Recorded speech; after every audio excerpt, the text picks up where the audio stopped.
दोस्तों, आज के ज़माने में कोई इंसान अगर आपके लिए कोई बड़ा काम करता है या आपके ऊपर कोई एहसान करता है तो उस एहसान का कर्ज कब आपसे मांग ले कोई पता नहीं, और इसका भी नहीं पता कि वो इंसान अपने किए गए काम को कब आप पे एहसान की तरह जताने लगे। इसीलिए खुद के लिए जीना और खुद के दम पर जीना बहुत मैटर करता है, और ये आज के ज़माने में बहुत ज़्यादा ज़रूरी हो चुका है। लोग कब आपको ये बोलते हैं कि तुम मेरे टुकड़ों पे पलते हो। अगर हम एग्जाम्पल लेना चाहें तो उस बच्चे का आप एग्जाम्पल सोच सकते हैं जिसके माँ बाप किसी हादसे में गुजर जाते हैं और उसका पालन पोषण उसके घर वाले करते हैं, लाइक चाचा, मामा, फुफा। चलिए मान लेते हैं उस बच्चे का पालन पोषण उसके चाचा चाची करते हैं। अब देखिए, दुनिया बहुत ही अलग है, सबके विचारधारा अलग है, सब लोग के मिजाज अलग है, सबकी फैमिली भी अलग है। अब जैसे उस बच्चे के चाचा चाची उसे रखते थे उस तरह से अपने बच्चे को नहीं रखते थे, बल्कि और भी ज्यादा सुविधा में रखते थे। पर इस बच्चे को फैसिलिटीज के नाम पे केवल रहने खाने को देते थे और कुछ नहीं। उसे खाने पीने की चीजें ना देना, उसके मनपसंद की चीजें ना दिलाना, उसे बाहर का खाना कभी ना खिलाना, इनफैक्ट उसे पढ़ाई भी ना कराना। इनफैक्ट अगर उस बच्चे को कुछ चाहिए भी होता था, उस चीज को पाने के लिए भी उस बच्चे को बहुत ज्यादा मिन्नतें करनी पड़ती थी, जो आज के जमाने में हर बच्चे के पास होती है, बेसिक नीड्स। और तब जाके उसकी बेसिक नीड्स फुलफिल हो पाती थी। धीरे धीरे जैसे वो बड़ा होने लगा, उसे ये बात समझ में आने लगी थी कि ये लोग मेरे सगे माँ बाप नहीं है, पर मेरे सगे माँ बाप जैसे तो बन सकते थे, पर इन्होंने तो वो भी नहीं किया। पर वो अपने चाचा चाची से गुस्सा नहीं था। उस बच्चे ने अपना रास्ता खुद चुनने की सोची।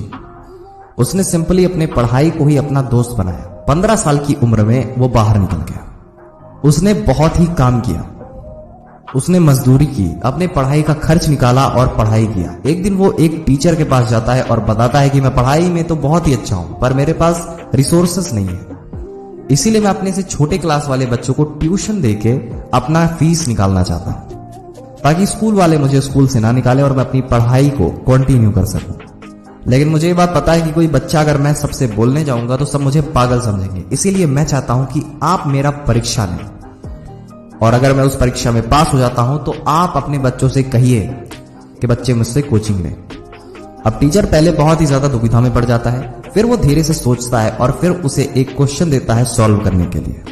अब जिस बच्चे का बचपन इतना ज्यादा बेकार बीता हो, जिसकी लाइफ में कोई भी इंटरटेनमेंट की सुविधा ना हो, वो और क्या कर सकता था। उसने जम के पढ़ाई कर रखी थी, तो जिसके कारण जो सवाल वो मास्टर पूछते हैं उसका जवाब वो तुरंत ही दे देता है, और फिर बाद में वो टीचर इंप्रेस भी हो जाता है। और इनफैक्ट इतना ही नहीं, बल्कि उस टीचर ने कुछ बच्चे भी उसे दिए ताकि वो उसे पढ़ा के अपना फीस निकाल सके, और फिर जाके यहां से उसकी अर्निंग्स स्टार्ट हो जाती है। और फिर उस बच्चे ने आगे चल के यूपीएससी की तैयारी स्टार्ट करी, क्योंकि इसे पढ़ाई में तो शुरू से ही इंटरेस्ट था, क्योंकि इसकी लाइफ में और कुछ था ही नहीं करने को। कहता है कि आपका जिस चीज में इंटरेस्ट हो वही करिए, या तो अगर आप जो कर रहे हैं उसमें अपना इंटरेस्ट बना लीजिए, तभी आप सफल हो पाओगे। और फाइनली ये तय करता है कि इसे यूपीएससी का एग्जाम क्लियर करना है और इसे एक सरकारी अधिकारी बनना है। और इनफैक्ट इसकी किस्मत इतनी शानदार थी कि इसने इंटरव्यू क्रैक किया और आगे बढ़ गया। ये जितना सुनने में इजी लग रहा है, उतना ही असली लाइफ में बहुत ही ज्यादा कठिन भी है। ये जो यूपीएससी में फेल होने का डर होता है, वो उसके आगे कुछ नहीं था, क्योंकि उसने बचपन से ही बहुत ज्यादा फेलियर्स को देखे थे, बहुत ज्यादा डर को देखा था, जिसके कारण वो बहुत ही स्ट्रांग हो चुका था, और उसके आगे ये यूपीएससी का एग्जाम कुछ भी नहीं था। दोस्तों, आपका एम बड़ा होना चाहिए, आपकी चाहत बड़ी होनी चाहिए। जब तक किसी को भूख नहीं लगती तब तक वो खाना नहीं खाता, लेकिन अगर किसी को बहुत ही जोर की भूख लगी हो तो वो भले ही नमक ज्यादा हो क्यों ना खाने में, वो खा लेता है। तो अपनी भूख इतनी ज्यादा बढ़ाओ कि तुम्हारा दिमाग कुछ ना कुछ अचीव कर ही ले।